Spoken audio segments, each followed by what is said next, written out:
Agree करते हैं कि रैंकिंग इररेलेवेंट है। हाँ। जब आप छोटी टीमों से खेलेंगे ऑब्वियसली आपके पॉइंट्स ऊपर जाएंगे, जब आप बड़ी टीमों से खेलेंगे उनकी बी सी टीम होगी तो आपके पॉइंट्स ऊपर जाएंगे और वो बता नहीं सकता आप कहां खड़े हैं। देखिए जो रिसोर्सेज आपके पास हैं उन रिसोर्सेज को आपने गेम प्लान के हिसाब से इस्तेमाल करना है, गिव अप नहीं करना। आपने खेल में हार जीत हो जाती है, आप इस तरह खेलें कि अगर आप ना भी जीत सकें, अगर आप सेमीफाइनल में ना भी जा सकें तो लोग कहें नहीं यार इन्होंने मुकाबला शानदार किया था। जिस तरह नहीं बहुत poor performance of Asian team थी, जिस तरह एक वर्ल्ड क्लास टीम है दुनिया के पहले नंबर पे रह के उसके बाद फिर इस तरह की परफॉर्मेंस आनी वो भी। ये जो टोटल आज पाकिस्तान ने दिया इंडिया को, ये अफगानिस्तान से भी कम टोटल है। अफगानिस्तान ने 272 रन का टारगेट दिया था, ऑस्ट्रेलिया ने 199 रन का टारगेट दिया था। क्या वजह बनी, व्हाट वेंट रॉन्ग? बीसी तो मैं नहीं कहूंगा, लेकिन फुल स्ट्रेंथ टीम्स नहीं थी। फुल स्ट्रेंथ टीम नहीं थी, मेन खिलाड़ी नहीं थे। आपने जो क्रिकेट खेली पाकिस्तान में जितनी टीमें आई वो ज्यादातर फुल स्ट्रेंथ टीम्स नहीं थी। ठीक है, उनके खिलाफ परफॉर्मेंसेस देना बनिस्बत आसान था। ठीक है, नंबर 1 बनने में कोई वो हम नहीं कहते कि यार हमारा फॉल्ट नहीं है कि हम नंबर 1 बन गए। जिन्होंने जिस तरह की टीमें भेजी उसी तरह की आप रैंकिंग में वो फर्क नहीं डालती। लेकिन बात यह कि हमें कहते हैं ना रियलिटी चेक, वो आज भी हुआ है और मैं एशिया कप में भी हुआ है। एशिया कप में मेरा यही सवाल है कि एशिया कप में जो हुआ भारत के अगेंस्ट, हम 228 रन से हारे, उसके बाद भी हमें वेकअप कॉल नहीं मिली। नहीं, बिल्कुल वेकअप कॉल मिली। और उसके बाद हम ही डिस्कस कर रहे थे कि भाई जो हमें लग रहा है कि हम पाकिस्तान इतना फेवरेट है उतना फेवरेट अब रहा नहीं है। ठीक है, आप परफॉर्मेंसेस से आप जज कर सकते हैं ना कि ऐसी अभी फॉर्म कैसी है। लेकिन क्योंकि आप नंबर 1 बन गए थे, हाइप क्रिएट हो गई थी, फिर हमने जब एशिया कप का पहला मैच हुआ तो एक हैशटैग बन गया जी can't play them. It doesn't suit कि यार एक दो स्पेल आपके लग गए हैं तो इट मींस कि हम एज ए कंट्री हैशटैग बना लेंगे जी कि कांट प्ले देम। क्रिकेटर्स हैं, एक दो दफा आउट होंगे तो अगली दफा अच्छा भी खेलेंगे। आई थिंक हमें स्पेशली एज ए मुसलमान ऐसी चीजें सूट नहीं करती कि ऐसा गरूर तो नहीं है ना कि आपको होना नहीं चाहिए। और वो स्पेल लगने वाले गेम में भी दे मेड 266, वो भी बारिश हो गई, हुआ नहीं।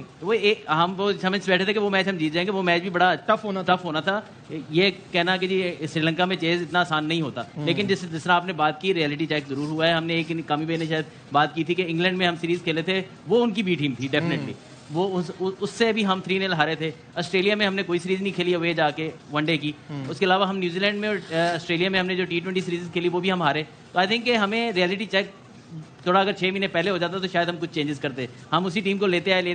एशिया कप में जब डिबैकल हुआ उसके बाद जाके हमने सोचना शुरू किया कि हमारे पास बैकअप नहीं है। इसमें विजन आता है। विजन हमारा क्या था, ठीक है ना। हमारे खाली ये नहीं होता कि टीम क्या थी, हमारा टोटल जो सेटअप है उसके अंदर खामियां हैं जिसकी वजह से हमारे की मोमेंट्स में प्लेयर इंजर्ड होते हैं। की मोमेंट्स में हमारे पास बैकअप्स नहीं होते क्योंकि हमारा विजन लॉन्ग टर्म नहीं होता। हम उस सीरीज को जीतने जा रहे होते हैं।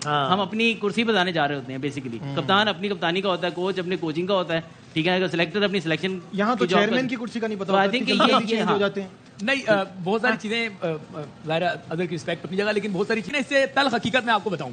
बुमराह ने कहा कि मैं अपने सीनियर से पूछता था जिससे मुझे सीखने का मौका मिला। ये मिकी आर्थर साहब ने पाबंदी लगा रखी थी पहले कि सरफराज को कोई मशवरा नहीं देगा और फिर के बाबर आजम को कोई मशवरा नहीं देगा जब सीनियर प्लेयर इनके साथ खेलते थे। ये तो हमारी टीम की सोच होती थी जिसकी वजह से यहाँ पे हम आगे खड़े गए। जो अदर अली बात कर रहे थे, देखिए इंडिया जो है ना, इंडिया जब छोटी टीमों के खिलाफ खेलने जाता था तो वो अपनी बी स्ट्रेंथ या सी स्ट्रेंथ भिजवाता था, इस वजह से उन्हें बैकअप मिल गए।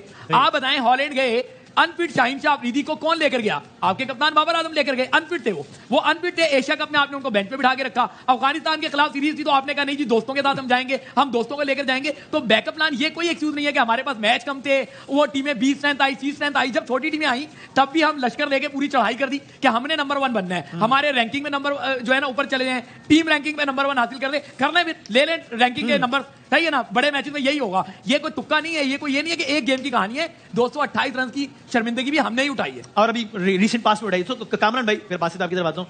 अब जाहिर है आज के मैच की खामियां देखनी होंगी ताकि अभी, क्योंकि वर्ल्ड कप का तो भी आगाज है, ये कोई नॉकआउट मैच तो था नहीं कि इस पर वर्ल्ड कप का सफर खत्म हो गया, वो तो भी आगे बढ़ना है। तो आगे के मैचों में आसानी होगी। तो आज के मैच से क्या 2-3 बुनियादी बातें जो कि टीम को सीखने की जरूरत है? टीम अगर किसी बड़ी टीम से खेलना है ना, मेंटालिटी अच्छी करनी है, इंटेंट चाहिए, तो इंडियन टीम के पास जितने बैट्समैन है ना हमारे, जो रोहित शर्मा, गिल, विराट कोहली, श्रेया, ये जो चेतक बैट्समैन है उनके साथ बैठ जाएं। अच्छा। अभी शुक्र करें हमारी इनके साथ सीरीज नहीं हो रही, इससे बुरे तरीके से हमें फेंटा थे और उनकी बी टीम आके फेंटा थे। हम 10 साल इनसे पीछे हो गए हैं। इतनी क्रिकेट है और ये ऐसा नहीं कि आज हार गए तो आप कह रहे हैं, कल भी आप लोग यही कह रहे थे। 7 साल से कल कह रहे थे कि हमारे बड़े हैं, कुछ वो दूसरी बिल्डिंग में बैठे हुए हैं, उन्होंने इनके बड़े बड़े प्लेयरों से मैच जीते हैं। वो बताते होते थे होटल से ही हार के आए होते थे। हम लोग भी जब गए हैं जीत के आए हैं, कोई बॉलिंग नहीं थी। इंजी भाई की कैप्टनसी में 2012 में जीत के आए हैं। तो वो टीम थी, वो लड़ती थी, जीतने के लिए खेलती थी। पर्सनल गोल अपनी क्या नाम है टॉप 10 में आने के लिए नहीं खेलते थे, टीम के लिए खेलते थे। हमारे अनफॉर्चुनेटली जो मेंटालिटी आई है, जितनी एबिलिटी है ना उतनी परफॉर्मेंस दी है। ये सारा कसूर इन लड़कों का नहीं। आप इनको भेज देंगे जावेद भाई को अभी कि जाओ भाई टीम के साथ, तो ये चले जाएंगे। जिनकी आई है, जिन्होंने भेजा है, जिनके हाथों में क्रिकेट है, उनसे कोई नहीं पूछेगा। आज आके इन लड़कों पे ब्लेम आ जाएगा, इनको बाहर कर देंगे, इन पे बैन लगा देंगे। पाकिस्तान ने एक्सेप्शनली बैट किया है या इंडिया ने एक्सेप्शनली गुड किया है? क्या हुआ है ज्यादा? सर वो टीम ही नंबर 1 है, वो प्लेयर उनके पास जैसा खेलती है वैसा खेली। उन्होंने परफॉर्मेंस दी है, उन्होंने ये नहीं देखा, उन्होंने सिर्फ एक जो हमेशा बड़ा मैच कहा जाता है इंडिया पाकिस्तान का, उस हिसाब से वो खेले हैं। और इनसे जीतने के लिए आप, ये मैं सिर्फ पाकिस्तान की बात नहीं कर रहा, बाकी टीमों को भी आपने कहा साउथ अफ्रीका भी अगर सेमीफाइनल तक पहुंची तो वो वर्ल्ड कप जीत सकती है, उसको एक ही टीम हरा सकती है, वो इंडिया है। वो इंडिया ही है, उनकी प्लानिंग है, उनका सिस्टम है, उनकी डोमेस्टिक क्रिकेट है। वो उनकी टीमें ये नहीं है कि 38 से वो 6 टीमों पे ले आए हैं, 10 टीमों पे ले आए हैं। हम लोग 18 टीमों से 6 टीमों पे ले आए हैं। उन्होंने अभी 4 टीमें और बढ़ाई हैं, अपॉर्चुनिटी दी है लड़कों को खेलने के लिए। आईपीएल की वजह से सिलेक्शन नहीं होती, उनकी रणजी ट्रॉफी की वजह से होती है। हमारे यहाँ पे पीएसएल की परफॉर्मेंस पे 1-2 मैचेस पे परफॉर्मेंस होती है। जब बड़ी टीम आएगी, बड़ा मैच आएगा, तो फिर ऐसी परफॉर्मेंस नजर आएगी। बिग ओकेजन के लिए रेडी थे, हम रेडी नहीं है इस ओकेजन के लिए। अगर आप आज भी देखें 7 विकेटों से हराया है और 117 बॉल रिमेनिंग थी। दैट शोज कि हमारा नेट रन रेट कितना खराब हुआ है। इस वर्ल्ड कप में नेट रन रेट बाद में जाके बहुत तंग करेगा अगर हम कहीं जाके फंस गए। अगर पॉइंट्स टेबल देखें तो आज के मैच के बाद वर्ल्ड कप से पहले हमारी टीम किस नंबर पे थी शुरू होने से पहले? नंबर 1 थी। नहीं, नंबर 2 पे आ गई थी। सीरीज की बात है ना। चलें, ये वर्ल्ड कप खत्म होगा ना, पाकिस्तान टीम आईसीसी रेटिंग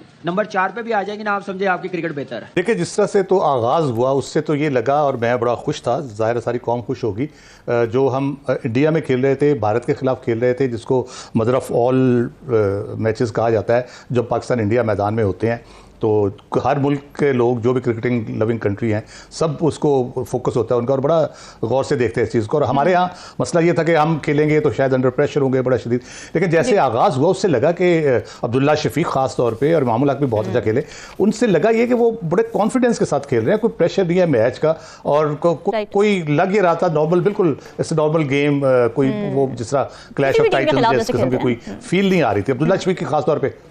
जिस तरह उन्होंने बुमराह को, वो हमारे क्रिकेटिंग टर्म में कहते हैं, माथे पे चौका मारा उसको, यानी स्ट्रेट ड्राइव उसके सर के ऊपर से मारी उठा के, तो वो एक फुल जिस कॉन्फिडेंस होता है जिस बैट्समैन में, जिसको पता होता है मैं क्या शॉट खेलूं, मेरा कंट्रोल क्या है। तो अनफॉर्चुनेटली उनको एक बॉल जो थोड़ी नीचे भी रही और उनको मिस, थोड़ा उनके शफल जल्दी कर गया, उस टाइम पे वो आउट हो गए।